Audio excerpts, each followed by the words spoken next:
Usually, the most shocking thing about a UFC event is that I actually pay for it. But this one was different. Today, we're gonna be talking about the 7 shocking things about UFC 226. Hey, what's up everybody? My name is Jesse, and I'm the founder and grandmaster of MMA, Mexican martial arts. I wanna start off by saying a big thank you to everyone who joined us for the Mexican Fight Companion. We had over 70,000 people join us, and the chat section was lit. You guys made it a lot of fun, and we enjoyed it very much, even during the Derek Lewis fight. Well, this is terrible. There was also a lot of cochinos that kept requesting for me to take off my beanie. They want your beanie off. They've been saying Bunch of cochinos, eh? And I made a promise that once we hit 1 million subscribers, I'll come through. I'll take it all off when I hit 1 million subscribers. And whether or not you would like to see me take it off, I would appreciate it very much if you will subscribe to this channel. A lot of people have been telling us that we're gonna blow up at any moment. You're not gonna make them liars, are you? Number 7 on the list of the 7 shocking things about UFC 226 is the hard-headedness of Mike Perry and Paul Felder. This was honestly one of the best fights I've ever seen in my life. And I grew up in a very abusive home. It was Savage Level 9000 from the get. The very first time they connected, it was with a double headbutt that busted both of their heads open. It was beautiful.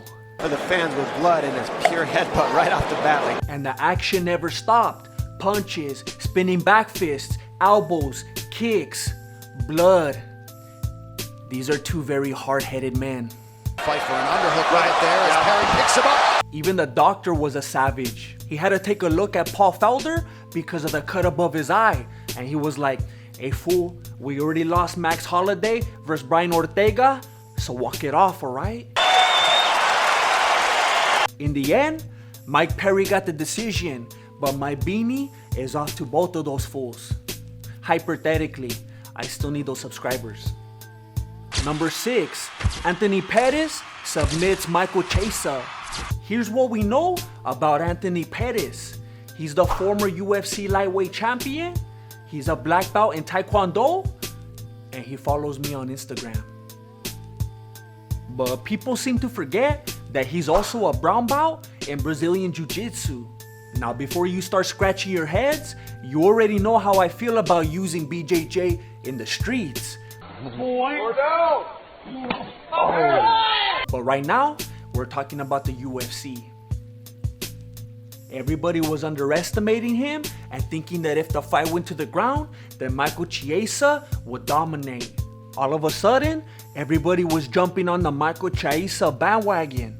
And CHIESA clearly believed his own hype.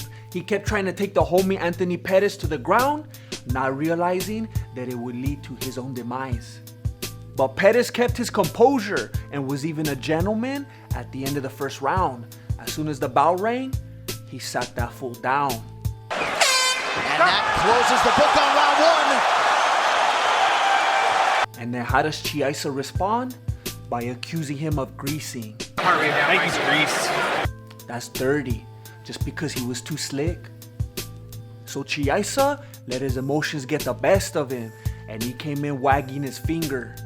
But we've already seen what happens when you let your emotions and your taunting get the best of you.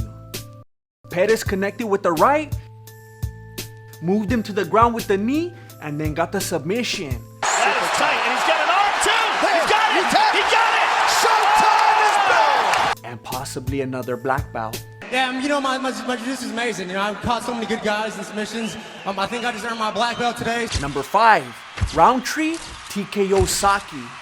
Everybody was expecting Khalil Rountree to get smoked. And then to make it even worse, Goku Saki rolls out with Arnold Schwarzenegger.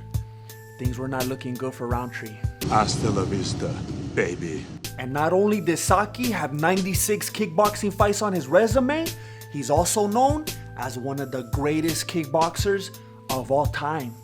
But when he stood across the cage from Rountree and observed his unorthodox movement, he knew that he had made a big mistake. Saki came into this fight very confident because of his lengthy fighting record, but he didn't realize that it was all of those fights that made him predictable. I kept noticing that every time he threw a kick, he would drop his hands, and it wasn't long before Rountree began to capitalize on this. With his predictable habits and Rountree's unorthodox movement, it was only a matter of time until Saki would get caught slipping. That's the problem when you do straight stand up. Oh, he's got him! Honestly, I can't believe Saki was able to go 96 fights without getting knocked out like this every time. Those other fools must not have been any good. And because Saki was such a favorite, Rountree knew that the ref would be quick to give him a second chance and let him get back up. So Rountree foot stomped the referee so that he could keep him out of the way and deliver the hammer fists. Game over. Number 4, the worst fight ever. Nobody thought that this fight would go past the first round, besides Derek Lewis, because he knew that he was fighting with an injured back. Oh, my back! And Nagano, because he knew that he was too scared to fight. Everybody was excited that we were finally gonna have a fight in the UFC where they didn't just take it to the ground and start hugging right away, and that they were gonna throw some real putazos. But these fools were fighting like their controllers got disconnected. And Ghana back tonight for the first time since that championship. The most aggression that we saw in that entire fight was from Herb Dean. Willing to exchange with anybody. Look at this, Herb Dean talking to him. See, look at him grab his back. See Derek Lewis grab his back. And I will strike down upon thee with great vengeance and furious anger. And you will know my name is the Lord when I lay my vengeance upon thee. So that is a warning for timidity, Joe, from Herb Dean. And then when it was over, they didn't even get interviewed. Joe Rogan didn't want to talk to them. That's one of the worst heavyweight fights I've ever seen in my life, if not the worst. No, I'm gonna say the worst. He dipped during the third round to do some training.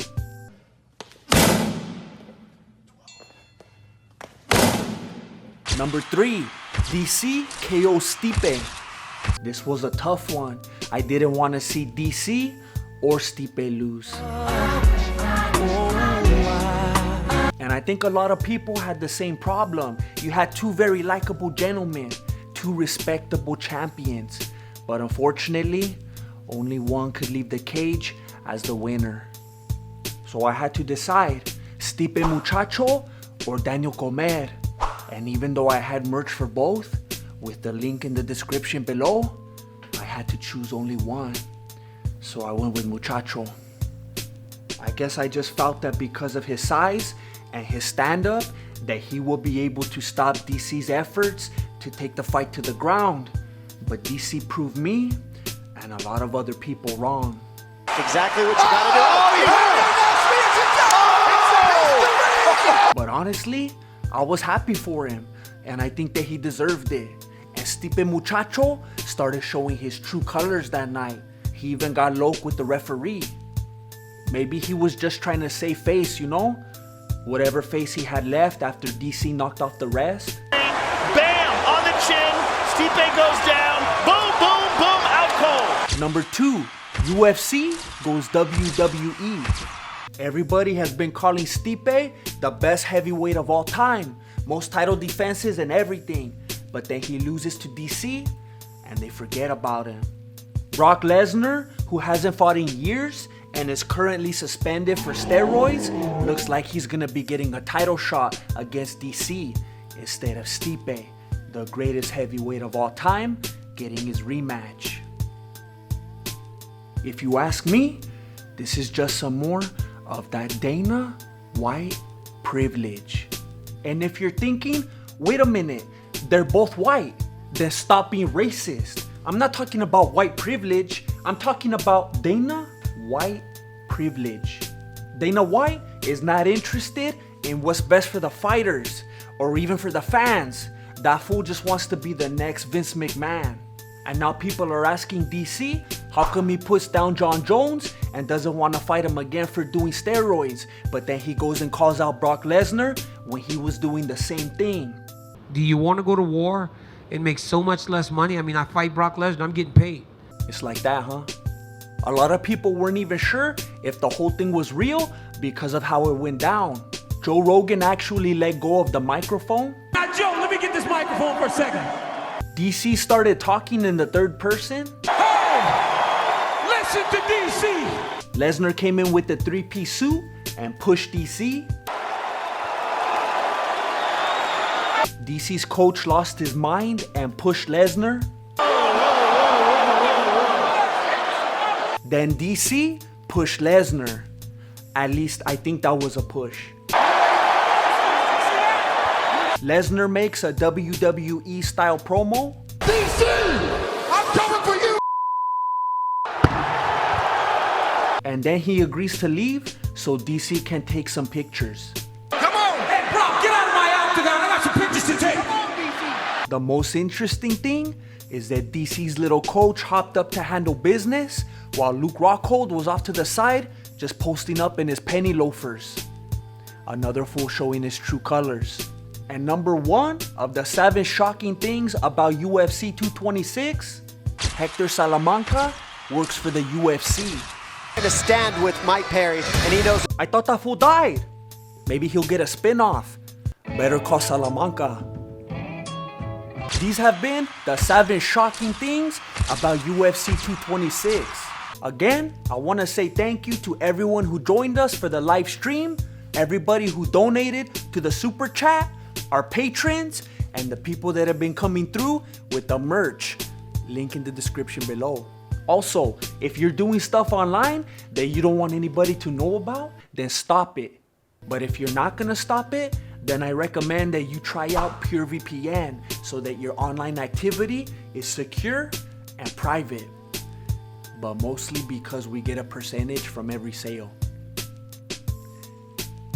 Link in the description below. Thank you for watching Mexican Martial Arts. Appreciate it. Good looking out. Late. And in case YouTube doesn't come through, I just wanted to let you know to come back and visit us on July 20th when I will be teaching you Mexican Muay Thai.